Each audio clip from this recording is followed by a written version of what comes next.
রোজার ঈদ আসলে বছরে একবার আসার কারণে এতদিন পরে আসে যেহেতু, তাই কোরবানির থেকে কিন্তু রোজার ঈদটাতে বেশিরভাগ আনন্দ উল্লাস আর মজা করা হয়। আর দেখেন রোজা থেকেও কীভাবে ঘুরে বেড়াচ্ছি। আমি না, অনেকেই দেখি যে রোজা থেকে প্রচুর শপিং করতেছে, ঘুরতেছে। আর আগেই বললাম, যেহেতু রোজার ঈদটা একটা বছর পরে আসে, এই জন্য এই ঈদটাতে আনন্দ একটু বেশি থাকে। তাই আমি বের হয়ে গিয়েছিলাম পরিবারের সবাইকে নিয়ে। আমি আমার মায়ের জন্য অপেক্ষা করতেছিলাম এখানে দাঁড়িয়ে দাঁড়িয়ে।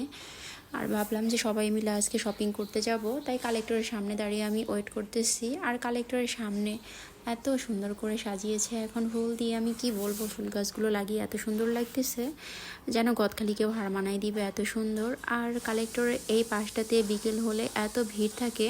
আর যেহেতু রোজা, তাই মনে হয় একটু ফাঁকা ছিল। আর অন্যান্য সময় তো দেখি যে কেউ পাইয়ে দিতে পারে না।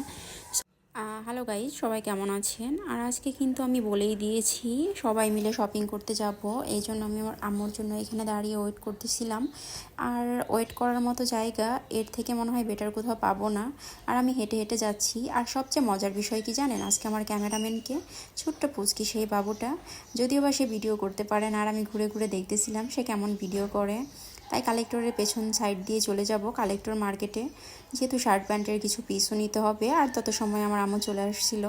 তো আমি হাঁটতে হাঁটতে যাচ্ছি। আর এই দিকটা পুরোটা কিন্তু নতুন করে সাজিয়েছে 5ই আগস্টের পর থেকে। আর এই পাশটা দেখেন, প্রচুর ফাঁক ফোকর। এখানে দাঁড়িয়ে থাকতেও কিন্তু যে কারো ভালো লাগবে। পাশেই ছিল রঙিন পুকুরের একটা মাছ, বলতে গেলে ভাইরাল সে মাছের পুকুরটা। মানে কে না চিনে এইখানে যশোরের এই জায়গাটা, বলেন, বহুল পরিচিত একটি জায়গা। তো আমি আজকে ভাবলাম যে পেছন সাইড দিয়ে কালেক্টরের দিকে ঢুকি। আর আমি আসার সময় ইজি বাইকে এসেছিলাম, ভাবলাম যে এই পাশটাতে নামতেছি যেহেতু, পেছন দিক থেকে ঢোকাটা বেটার মনে হবে, কারণ সামনের দিকে প্রচুর গাড়ি টাড়ি, যানজট ইত্যাদি। আর এই দিক দিয়ে আমি হাঁটতে হাঁটতে চলে যাচ্ছিলাম। আর অনেকেই দেখি এই পাশ দিকেই বেরোচ্ছে। আর এটা কিন্তু সন্ধ্যার দিকেই বন্ধ করে দেয়। আর আমি যেহেতু বিকেল টাইমে বের হয়ে গিয়েছিলাম, তাই এই পাশ দিয়ে ঢুকতে পেরেছি, নাহলে কালেক্টরের গেট কিন্তু বন্ধ থাকতো। আর এই যে দেখেন সেই কালেক্টর মার্কেটটি সবাই চিনে, যশোরের কম বেশি সবাই কিন্তু এই জায়গা থেকে মার্কেট করে থাকে। বিশেষ করে ছেলেদের জন্য এই মার্কেটটা হচ্ছে সবচেয়ে বেস্ট। আর এখানে কিন্তু আপনাকে বার্গেনিং করতে হবে। প্রত্যেকটা প্যান্টের পিস কিন্তু এখানে আপনার কাছে দাম চাইবে 5,000, 6,000, 4,000, 7,000, মানে যত চাইতে পারে।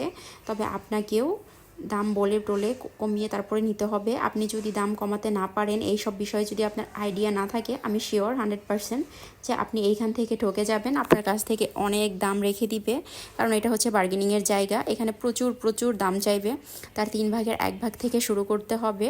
আর এই জন্য এই কালেক্টর মার্কেটটা হচ্ছে এত বিখ্যাত। তো আমি কিন্তু মাঝে মাঝে এই মার্কেটে যাই পুচকির বাবার জন্য অনেক কিছু কিনতে। তো আজ